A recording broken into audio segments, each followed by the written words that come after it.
Perang Dunia Pertama berakhir pada tahun 1919 dengan kekalahan Jerman. Perjanjian Versailles yang ditandatangani pada tahun 1919 memberlakukan hukuman berat kepada Jerman. Hukuman ini termasuk kehilangan wilayah, perlucutan senjata dan pembayaran ganti rugi yang besar.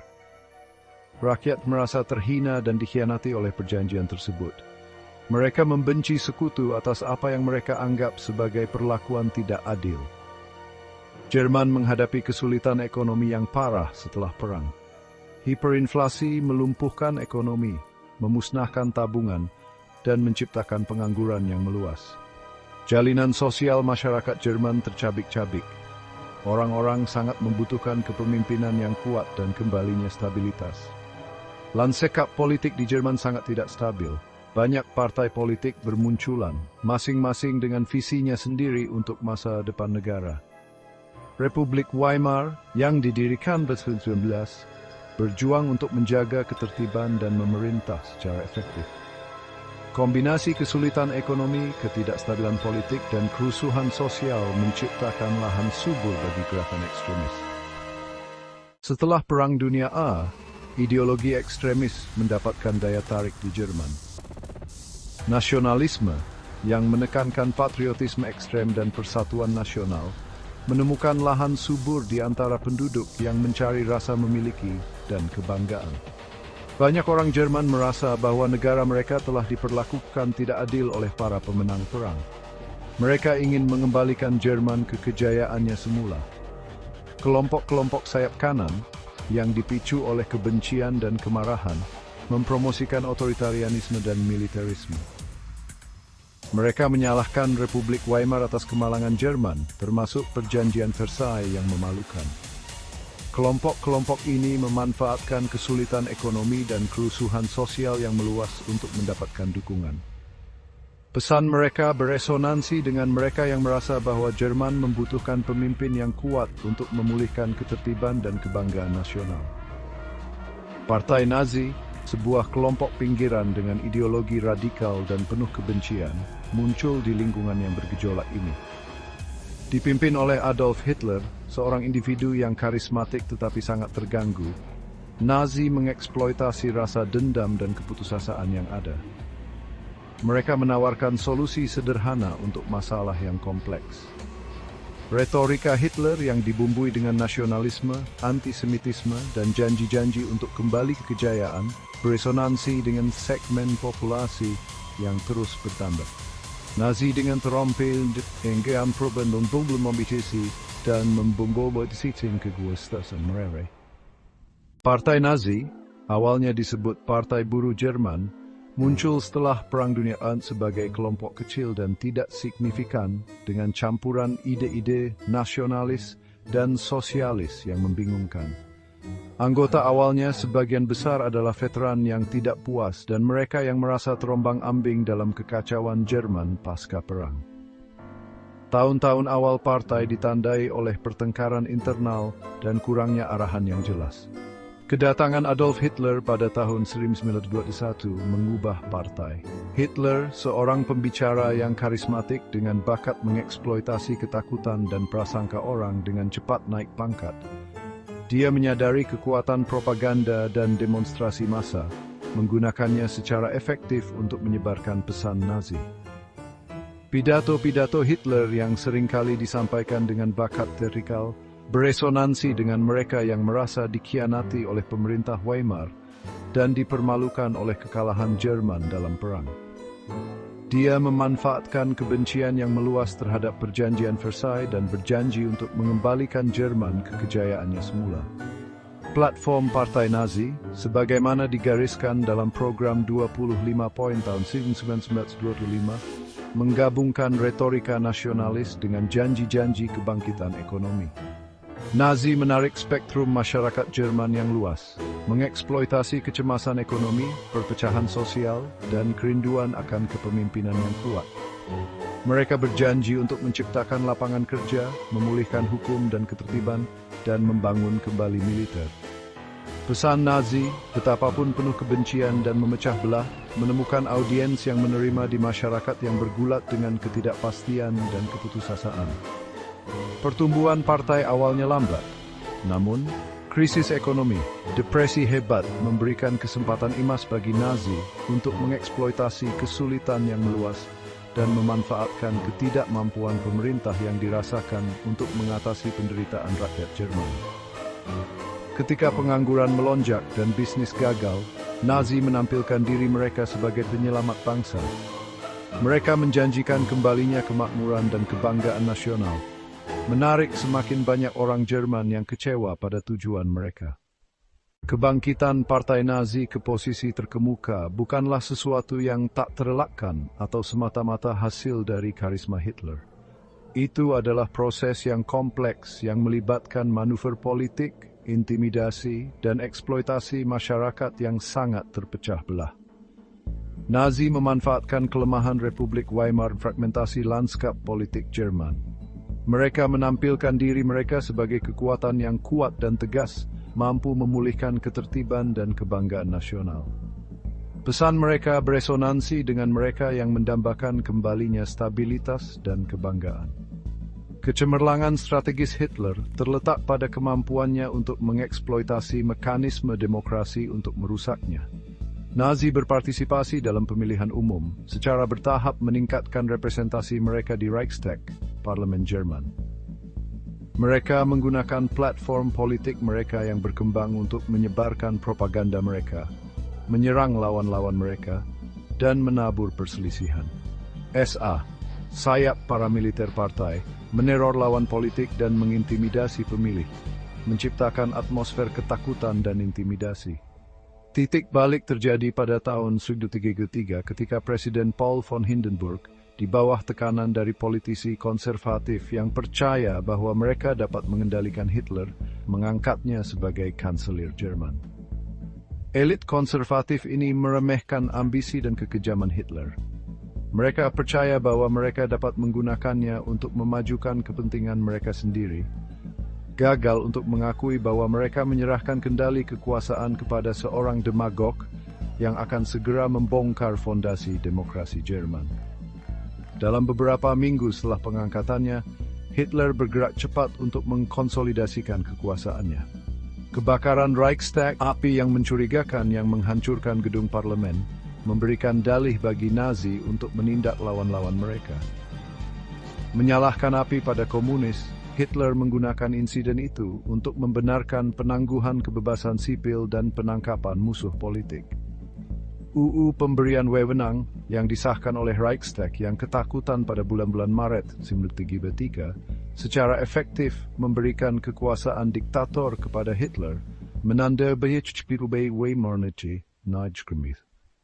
Dengan UU Pemberian Wewenang di tangan, Hitler bergerak cepat untuk melenyapkan oposisi yang tersisa dan mengubah Jerman menjadi negara totaliter. Nazi melarang semua partai politik lainnya, menghancurkan segala bentuk perbedaan pendapat politik. Serikat pekerja dihapuskan dan para pemimpin mereka ditangkap. Pers dibungkam dan kebebasan berbicara ditekan.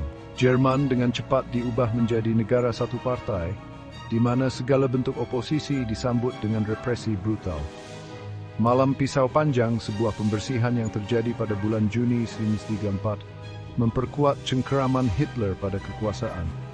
Selama operasi yang kejam ini, SS, pengawal elit Hitler, melenyapkan saingan potensial di dalam partai Nazi itu sendiri, termasuk Ernst Röhm, kepala SA.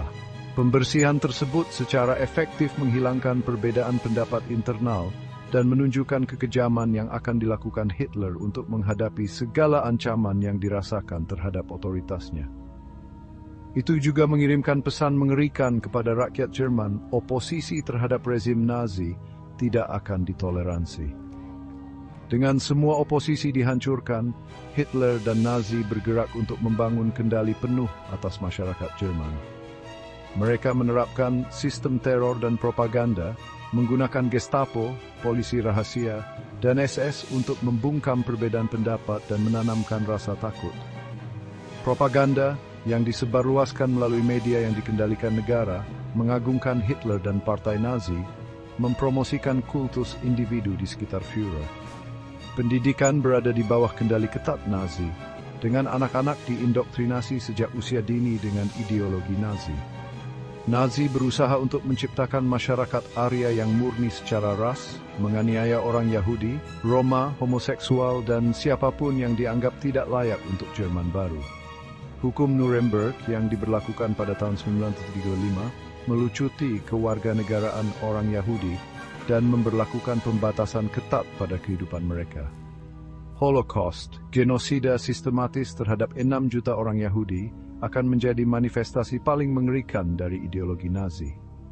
Pada tahun 1939, Jerman telah diubah menjadi negara totaliter, siap untuk perang, dan didorong oleh ideologi yang penuh kebencian dan merusak menjerumuskan dunia ke dalam kegelapan.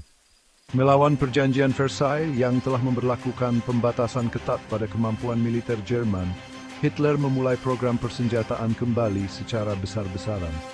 Dia percaya bahwa masa depan Jerman terletak pada kekuatan militer, dan dia bertekad untuk mengembalikan negara itu ke kejayaannya semula. Pabrik-pabrik diperlengkapi kembali untuk memproduksi senjata, dan para pemuda direkrut menjadi tentara yang semakin besar. Luftwaffe, Angkatan Udara Jerman, dibangun kembali dari nol, menjadi salah satu angkatan udara paling tangguh di dunia. Program persenjataan kembali Hitler adalah pertaruhan yang diperhitungkan. Dia tahu bahwa itu melanggar Perjanjian Versailles, tapi dia juga merasa bahwa Prancis dan Inggris yang lelah karena Perang Dunia Pertama enggan untuk menghadapinya. Dia benar. Kekuatan Barat yang menjalankan kebijakan peredaan memilih untuk mengabaikan persenjataan kembali Jerman, berharap untuk menghindari perang yang menghancurkan lainnya. Pada tahun 1936, Hitler mengambil langkah paling berani dengan melakukan militerisasi kembali Rhineland, wilayah Jerman yang berbatasan dengan Prancis dan telah didemilitarisasi di bawah Perjanjian Versailles. Langkah ini merupakan tantangan langsung terhadap perjanjian tersebut dan otoritas Liga Bangsa-Bangsa. Namun sekali lagi kekuatan Barat gagal bertindak. Prancis, meskipun memiliki tentara yang lebih besar daripada Jerman pada saat itu, tidak mau mengambil risiko perang, dan Inggris enggan untuk campur tangan tanpa dukungan Prancis. Pertaruhan Hitler telah membuahkan hasil. Militerisasi kembali Rhineland adalah kemenangan tanpa pertumpahan darah bagi Nazi, meningkatkan prestise Hitler di dalam negeri dan membuatnya berani untuk mengejar ekspansi teritorial lebih lanjut. Itu juga menandai titik balik dalam keseimbangan kekuatan di Eropa, karena Jerman, yang tidak lagi dibatasi oleh Perjanjian Versailles, terus mempersenjatai diri pada tingkat yang mengkhawatirkan. Kegagalan kekuatan Barat untuk menanggapi agresi Hitler akan memiliki konsekuensi yang mengerikan di tahun-tahun mendatang. Didorong oleh keberhasilannya di Rhineland, Hitler mengalihkan perhatiannya ke Austria. Dia telah lama percaya bahwa Austria, negara asalnya, harus menjadi bagian dari Jerman yang lebih besar. Dia mengeksploitasi kehadiran Grand Pro-Nazi di Austria untuk mengacaukan negara dan menciptakan dalih untuk intervensi. Pada bulan Maret 1938, di bawah tekanan kuat dari Jerman, Kanselir Austria dipaksa untuk mengundurkan diri. Dia digantikan oleh Arthur Seyss-Inquart, seorang simpatisan Nazi yang segera meminta bantuan Jerman. Hitler memanfaatkan kesempatan ini untuk mencapai ambisi lamanya untuk menyatukan Austria dengan Jerman. Pada 12 Maret 1938, pasukan Jerman berbaris ke Austria, hanya menemui sedikit perlawanan. Anschluss, sebutan untuk aneksasi Austria, disambut dengan gembira oleh banyak orang Austria, terutama mereka yang telah lama mendukung gagasan bangsa Jerman yang bersatu. Namun, itu adalah pelanggaran yang jelas terhadap hukum internasional dan demonstrasi lebih lanjut dari agresi Hitler. Kekuatan Barat sekali lagi memilih peredaan. Mereka memprotes aneksasi tetapi tidak mengambil tindakan nyata untuk menghentikannya. Liga Bangsa-Bangsa yang sudah dilemahkan oleh kegagalannya untuk mengatasi krisis sebelumnya terbukti tidak berdaya untuk mencegah Anschluss. Aneksasi Austria memiliki implikasi strategis yang signifikan. Itu memperkuat posisi Jerman di Eropa Tengah, memberinya kendali atas sumber daya dan industri Austria. Itu juga membuat Hitler berani menegaskan keyakinannya bahwa kekuatan Barat lemah dan tidak akan mengambil risiko perang untuk menghentikannya. Anschluss ada langkah penting di jalan menuju perang. Semakin membuat Hitler berani dan menyiapkan panggung untuk agresi lebih lanjut. Dengan Austria dengan kuat di bawah kendalinya, Hitler selanjutnya mengalihkan perhatiannya ke Cekoslowakia. Sudetenland, wilayah Cekoslowakia yang berbatasan dengan Jerman, dihuni oleh sejumlah besar penduduk berbahasa Jerman. Hitler menuntut penyerahan Sudetenland ke Jerman, mengklaim bahwa penduduk Jerman dianiaya oleh pemerintah Ceko. Pada kenyataannya, Hitler bermaksud untuk membongkar Cekoslowakia, negara demokrasi yang menjadi penghalang bagi ambisi ekspansionisnya. Krisis Sudetenland membawa Eropa ke ambang perang. Cekoslowakia bertekad untuk mempertahankan integritas teritorialnya, memobilisasi pasukannya. Prancis dan Inggris yang terikat oleh kewajiban perjanjian untuk membela Cekoslowakia juga memulai persiapan militer. Namun Perdana Menteri Inggris Neville Chamberlain bertekad untuk menghindari perang dengan segala cara. Dia percaya bahwa tuntutan Hitler terbatas dan bahwa solusi damai dapat ditemukan. Pada bulan September 1938, Chamberlain bertemu dengan Hitler di Munich dalam upaya putus asa untuk mencegah perang. Hasilnya adalah Perjanjian Munich, tindakan peredaan tragis yang menyerahkan Sudetenland ke Jerman tanpa perlawanan. Cekoslowakia dikhianati oleh sekutunya, dipaksa untuk menerima persyaratan perjanjian tersebut.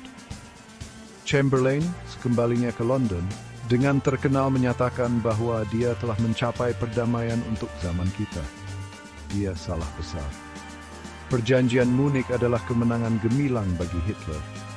Itu memberinya kendali atas Sudetenland, melemahkan pertahanan Cekoslowakia dan membuka jalan bagi pembubarannya.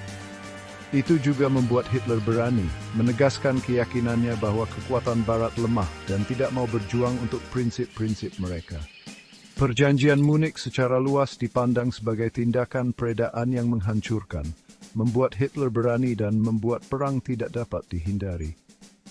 Itu berdiri sebagai pengingat yang nyata akan bahaya peredaan dan pentingnya melawan tirani.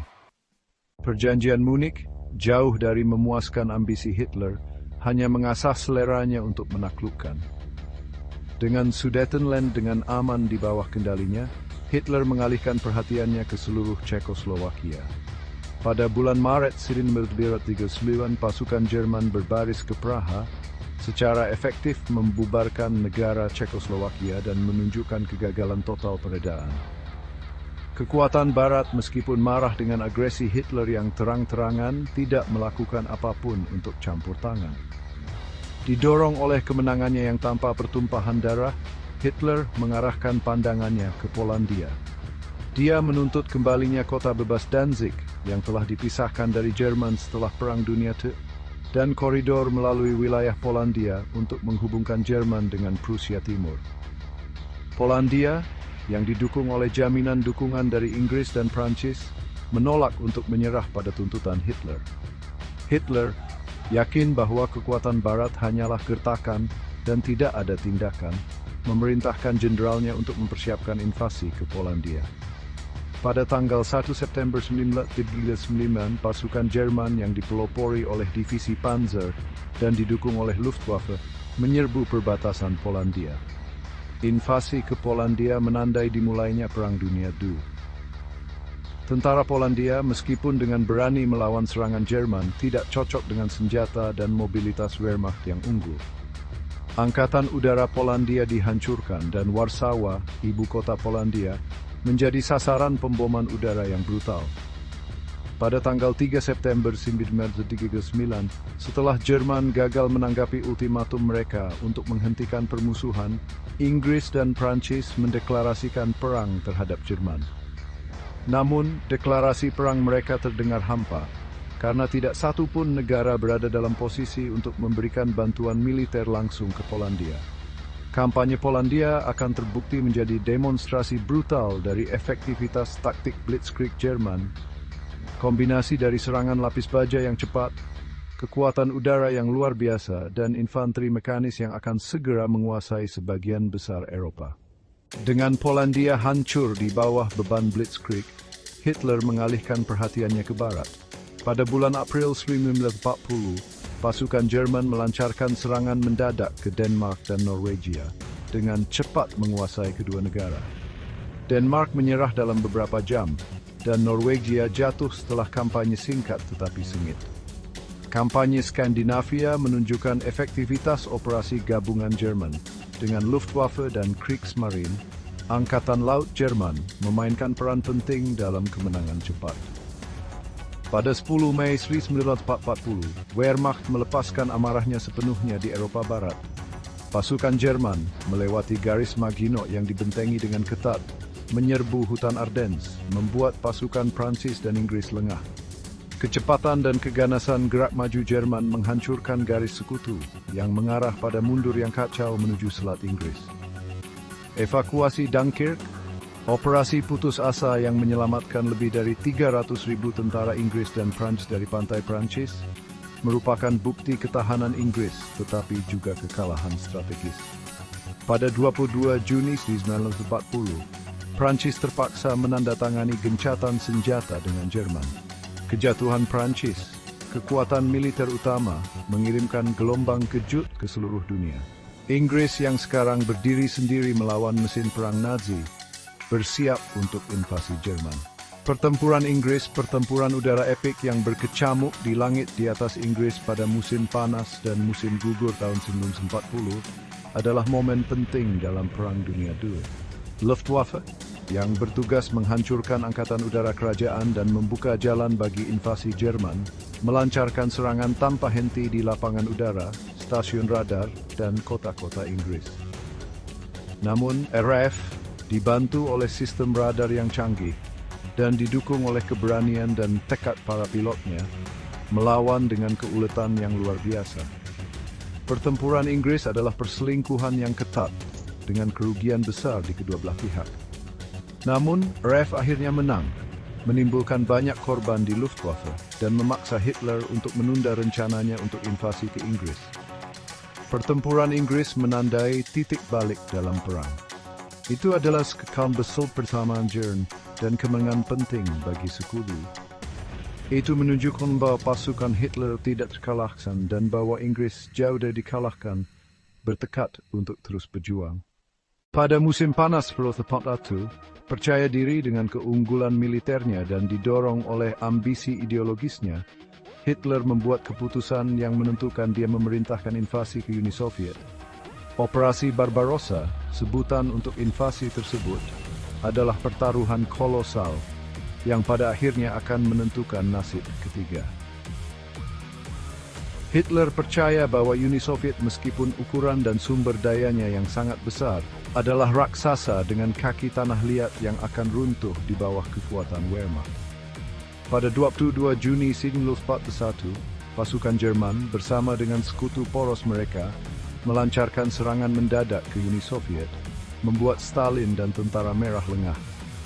Kemajuan Jerman awal cepat dan brutal, dengan divisi Panzer membelah pertahanan Soviet dan Luftwaffe mendatangkan malapetaka di langit.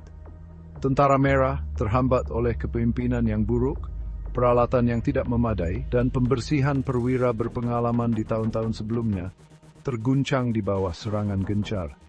Namun Hitler telah meremehkan ketahanan rakyat Soviet dan luasnya daratan Soviet.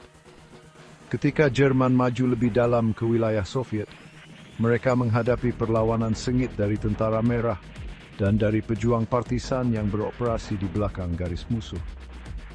Musim dingin Rusia yang keras, yang tidak dipersiapkan oleh Jerman, juga memakan korban yang besar bagi para penjajah, memperlambat gerak maju mereka dan melemahkan moral mereka. Pertempuran Moskow yang terjadi dalam dinginnya musim dingin tahun 1941 hingga 1942 merupakan titik balik dalam perang. Tentara Jerman yang kelelahan dan terkuras setelah berbulan-bulan pertempuran tanpa henti dihentikan di gerbang ibu kota Soviet oleh serangan balik Tentara Merah yang gigih. Mitos tentang tak terkalahkan Jerman hancur. Pertempuran Moskow menandai dimulainya perjuangan panjang dan berdarah di front timur, konflik yang akan menguras tenaga dan sumber daya Jerman, dan pada akhirnya menyebabkan kejatuhannya. Bagian 2, Perang di Atlantik dan kampanye pengeboman sekutu, pengeboman strategis, dan kemunduran Jerman. Sementara front timur berkecamuk, pertempuran penting lainnya sedang terjadi di Samudra Atlantik. Pertempuran Atlantik, kampanye yang panjang dan melelahkan, mengadu kapal selam U Jerman melawan konvoi sekutu yang mengangkut pasokan penting dari Amerika Utara ke Inggris. Kapal selam U yang beroperasi dalam kelompok serigala menenggelamkan ribuan ton kapal sekutu, mengancam akan mencekik upaya perang Inggris. Sekutu menanggapi dengan kombinasi inovasi teknologi seperti radar dan sonar dan tekad yang kuat. Pengawalan konvoi diperkuat dan pesawat jarak jauh dikerahkan untuk memburu kapal selam U. Arus mulai berbalik dalam pertempuran Atlantik pada tahun 1943, ketika taktik anti kapal selam sekutu meningkat dan kerugian Jerman meningkat. Pada tahun 1944, ancaman kapal selam U sebagian besar telah teratasi, memastikan bahwa pasokan penting terus mencapai Inggris. Sementara itu, Sekutu melancarkan kampanye pengeboman strategis melawan Jerman, menargetkan pusat industri, jaringan transportasi, dan kota. RAF melakukan serangan malam hari, sementara Angkatan Udara Angkatan Darat Amerika Serikat USAF melakukan misi pengeboman siang hari. Kampanye pengeboman, meskipun kontroversial karena jatuhnya korban sipil, secara bertahap mengikis kapasitas industri dan produksi perang Jerman. Pengeboman kota-kota Jerman seperti Dresden dan Hamburg menyebabkan kehancuran yang meluas dan hilangnya nyawa, memicu perdebatan tentang moralitas taktik semacam itu. Namun kampanye pengeboman strategis dengan melumpuhkan kemampuan Jerman untuk berperang tidak diragukan lagi berkontribusi pada kemenangan Sekutu. Tekanan gabungan dari Front Timur, pertempuran Atlantik, dan kampanye pengeboman Sekutu secara bertahap membuahkan ban tutup berterang. Bagian 3 D-Day dan runtuhnya Reich, ketiga dari Normandia ke Berlin, pertempuran terakhir. Pada tahun 1944, gelombang perang telah berbalik melawan Jerman. Tentara Merah, setelah mendapatkan kembali inisiatif di Front Timur, maju tanpa henti ke barat. Di barat, Sekutu setelah mengamankan kendali atas Afrika Utara dan membebaskan Italia, siap untuk melancarkan invasi lintas saluran ke Prancis. Panggung telah diatur untuk babak terakhir perang di Eropa. Pada tanggal 6 Juni 1944, D-Day, pasukan Sekutu menyerbu pantai Normandia, Prancis, dalam invasi amfibi terbesar dalam sejarah. Invasi tersebut dengan nama sandi Operasi Overlord menandai dimulainya pembebasan Eropa Barat dari pendudukan Nazi. Setelah pertempuran sengit, Sekutu mengamankan pijakan di Prancis dan mulai mendorong ke pedalaman, membebaskan Paris pada Agustus 1944. Ketika pasukan Sekutu maju dari barat dan tentara merah mendekat dari timur, Reich ketiga runtuh di bawah beban musuh-musuhnya. Kota-kota Jerman yang sudah hancur oleh pengeboman Sekutu menghadapi kengerian pertempuran darat. Pertempuran Bulge, serangan besar terakhir Jerman di barat, berakhir dengan kekalahan, semakin menguras tenaga dan sumber daya mereka yang semakin menipis. Pada bulan April 1945, pasukan Soviet mencapai pinggiran Berlin, ibu kota Jerman. Pertempuran Berlin, perselingkuhan yang brutal dan kacau, menandai bab terakhir perang di Eropa. Ketika pasukan Soviet berjuang menuju jantung kota, Hitler yang bersembunyi di bunker bawah tanahnya bunuh diri. Pada tanggal 8 Mei 1945, Jerman menyerah tanpa syarat kepada Sekutu, menandai berakhirnya Perang Dunia II di Eropa. Reich ketiga, Reich 1000 tahun Hitler, hancur, dikalahkan setelah 12 tahun tirani dan kehancuran. Bagian 1, harga perang yang mahal, warisan kehancuran dan munculnya tatanan dunia baru. Perang Dunia II, konflik paling merusak dalam sejarah manusia, meninggalkan bekas luka yang tak terhapuskan di dunia. Puluhan juta orang tewas, kota-kota hancur, dan seluruh ekonomi hancur. Kengerian Holocaust, genosida sistematis terhadap 6 juta orang Yahudi, mengungkap kedalaman kebobrokan manusia yang dapat ditimbulkan oleh kebencian dan intoleransi. Dunia, yang selamanya diubah oleh perang, menghadapi tugas berat untuk membangun kembali dan menghadapi warisan rezim Nazi. Setelah perang, Eropa terbagi secara fisik dan ideologis oleh tirai besi. Perang dingin, kebuntuan geopolitik antara Uni Soviet dan kekuatan Barat membayangi paruh kedua abad ke-20. Perserikatan bangsa-bangsa yang dibentuk pada tahun 1945 muncul dari abu perang dengan tujuan mulia untuk mencegah konflik di masa depan dan mempromosikan kerjasama internasional. Pengadilan Nuremberg yang diadakan dari tahun 1945 hingga 1949 mengadili para pemimpin Nazi atas kejahatan perang dan kejahatan terhadap kemanusiaan yang menjadi preseden bagi hukum pidana internasional. Perang juga memiliki konsekuensi sosial dan politik yang mendalam. Kekalahan fasisme dan kengerian Holocaust menyebabkan penilaian kembali nilai-nilai dan komitmen baru terhadap hak asasi manusia. Upaya perang mempercepat kemajuan teknologi, khususnya dalam penerbangan, kedokteran, dan energi nuklir, yang membentuk arah kemajuan ilmiah selama beberapa dekade mendatang. Dunia yang muncul dari Perang Dunia II sangat berbeda dari dunia yang ada sebelumnya. Perang telah membentuk kembali keseimbangan kekuatan global, mengantarkan era atom, dan meninggalkan warisan abadi dari kehancuran dan harapan. Tugas membangun kembali, baik secara fisik maupun moral, sangat besar. Tetapi itu adalah tantangan yang harus dihadapi dunia, yang bersatu dalam tekadnya untuk mencegah kengerian seperti itu terjadi lagi. Bagian 2, mengingat masa lalu, membentuk masa depan.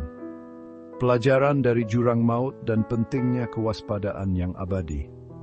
Perjalanan pasukan Nazi dari kebangkitan hingga kejatuhan mereka menjadi pengingat yang nyata akan rapuhnya perdamaian dan pentingnya kewaspadaan dalam menghadapi tirani. Naiknya rezim Nazi ke tampuk kekuasaan bukanlah sesuatu yang tak terelakkan. Itu adalah hasil dari interaksi yang kompleks dari berbagai faktor, termasuk kesulitan ekonomi, ketidakstabilan politik, dan kegagalan lembaga demokrasi. Nazi mengeksploitasi rasa takut, kebencian, dan sentimen nasionalis untuk mendapatkan dukungan, secara bertahap mengikis norma-norma demokrasi dan akhirnya membangun negara totaliter. Pelajaran dari era Nazi sama relevannya saat ini seperti pada masa setelah Perang Dunia II. Intoleransi, diskriminasi, dan penindasan terhadap perbedaan pendapat tanda bahaya yang tidak boleh diabaikan. Munculnya populisme, nasionalisme, dan otoritarianisme di berbagai belahan dunia saat ini menggarisbawahi perlunya kewaspadaan yang konstan dalam membela nilai-nilai demokrasi. Pendidikan memainkan peran penting dalam mencegah terulangnya kengerian semacam itu. Dengan mengajarkan generasi mendatang tentang kekejaman rezim Nazi, kita dapat membantu memastikan bahwa pelajaran masa lalu tidak terlupakan. Kita harus menumbuhkan keterampilan berpikir kritis, mendorong empati dan pengertian, dan mempromosikan penghormatan terhadap keragaman dan hak asasi manusia. Perjuangan melawan intoleransi dan diskriminasi adalah perjuangan yang berkelanjutan. Itu membutuhkan kewaspadaan yang konstan, komitmen yang teguh, dan keberanian untuk berbicara menentang ketidakadilan. Dengan mengingat masa lalu, belajar dari kesalahannya, dan secara aktif membela nilai-nilai toleransi, demokrasi, dan hak asasi manusia, kita dapat membantu membentuk masa depan yang bebas dari momok kebencian dan tirani. Perjalanan pasukan Nazi menjadi pengingat yang nyata bahwa harga kebebasan adalah kewaspadaan abadi.